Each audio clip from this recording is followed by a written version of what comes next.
HTML5 has a communication API which allows web pages to talk to each other even if they've been downloaded from different web servers. Now, this is quite a powerful mechanism. You could create a client-side mashup where you have content being pulled in from lots of different service providers, such as the current weather or stock tick pricer. And you can do all that accumulation and aggregation client-side because you can now communicate with different web pages that have been downloaded from different servers. So I'm going to show in this lesson how the mechanism works. There are 3 files involved. The first file is mainwindow.html, and as you can see, I've downloaded it from a domain called mydomain1. I'm going to deposit some money into a bank account. I'll deposit £100, and then I'll deposit £200, and then I'll withdraw £50. So there's a global variable in this page that keeps track of the balance. Now, I can also click this new window button. Watch what happens when I click this button a few times. It creates a few child windows on the right hand side. I've done some maths to make them look in a nice position. Each new window has been downloaded from a different domain, and that's the key point here. The child windows come from mydomain2. The main window comes from mydomain1. So normally, before HTML5, you wouldn't be able to talk back and forth across these pages because of security restraints, but you can do that now in HTML5. So to illustrate that, when I click the broadcast button, it will post a message to each child window telling it the new balance. So I'll click the button, broadcast, and as you can see, each of the child windows has received a message with the new balance and displayed the new balance on the page here. So there's a function called postMessage which allows the main window to post a message to each child window to tell it to do something. You can also post messages in the reverse direction using the same approach. When I click the levy fee button, it posts a message back to the main window to say, take £10 off the bank balance. It's like a bank charge. So when I click the button here, it'll post a message back to the main window.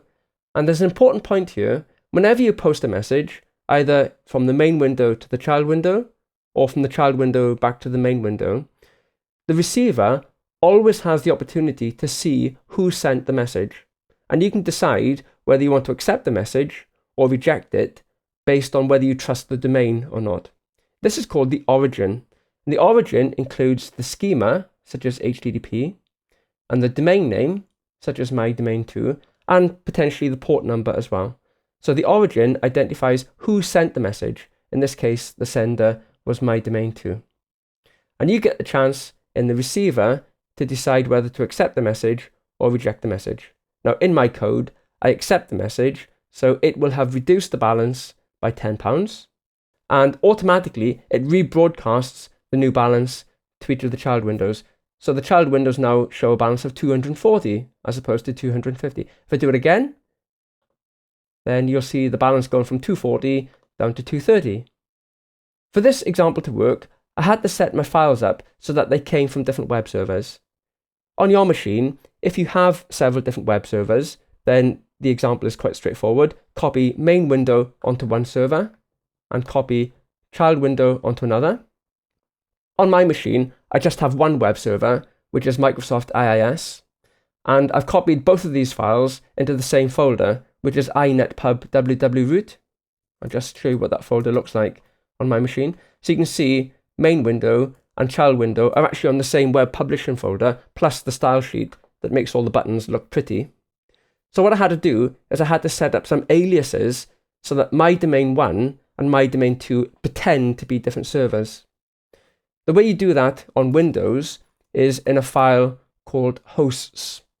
Here it is. I've opened it in the editor, hosts, and it's in this location, C:\Windows system32 drivers etc. That's a place where you can set up aliases for your web server. So at the end of the file, I added these two statements. I set up two aliases.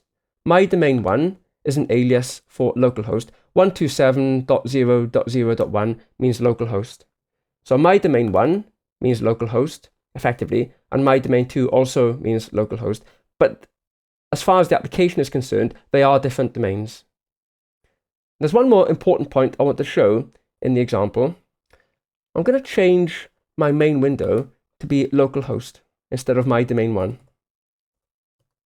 Local host. Okay, and I'll just close the other child windows that I've opened up earlier just to avoid any potential confusion. So now I've downloaded the main window from localhost as opposed to my domain one. So I'll just deposit some money, £200. Let's make it £20,000 deposit. I'll create some child windows. Now watch what happens when I click the broadcast button, sending it from localhost to these child windows over here on my domain 2. So I'll click the broadcast button. Notice this? I've actually got some logic in the child windows. It checks the sender, and if the origin is anything other than my domain 1, it rejects it. So this illustrates the opportunity that you have as the receiver of messages to check the origin of the sender, and you can decide whether you trust it or not. You can decide whether you want to accept the message or reject the message. So it's a very powerful mechanism, this, completely safe, and it allows child windows to talk to each other, even if they've come from different domains, in a secure manner.